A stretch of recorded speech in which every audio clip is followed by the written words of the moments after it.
Vous êtes chez Tartampion, salut à tous. Et voici le Qu'est-ce qui me plaît Niagara. On vient de faire une partie de Niagara, on termine sur une magnifique victoire de Tartampion qui a tenté une collection de toutes les couleurs mais qui finalement s'est rabattu sur 4 bleus.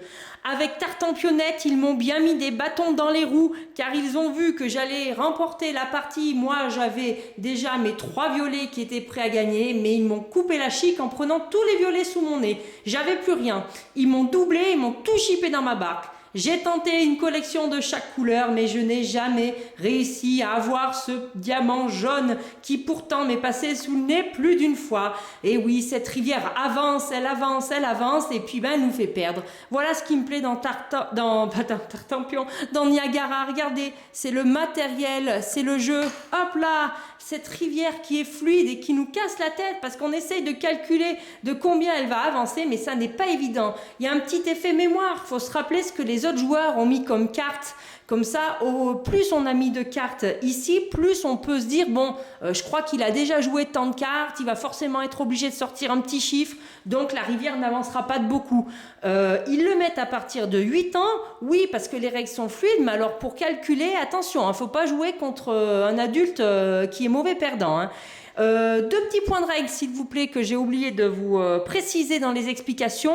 On peut parfaitement, si on est en face d'un gisement, alors hop là comme ça, si par exemple bleu il a ici un diamant jaune, on peut parfaitement le décharger si on veut à tout prix prendre un diamant blanc. Donc ça coûte 2 actions de décharger et 2 actions de recharger, mais ça c'est assez intéressant à faire quand par opportunisme vous vous retrouvez ras la cascade pour vous débarrasser d'une pierre qui sera peut-être plus facile à récupérer et prendre du rose parce que c'est pas toujours évident d'avoir du rose.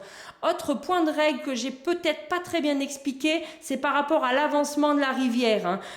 Donc on prend le plus petit chiffre des cartes pagaies qui sont posées sur la table, mais on rajoute le coefficient météo. Donc ici en l'occurrence le plus petit chiffre c'est 2, donc on avancera de 2 bulles si vous voulez de rivière, mais si la météo était par exemple à +1, eh bien on rajouterait +1 et du coup la rivière évoluerait de 3. Voilà ce qui me plaît. Le matériel, la partie est assez rapide.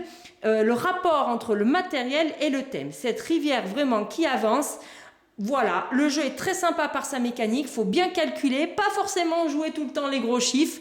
Maintenant, ça va être à vous de le tester. Il n'est pas facile à trouver, mais vous pourrez peut-être l'essayer dans une bibliothèque ou chez des amis. Je vous le recommande. Amusez-vous bien.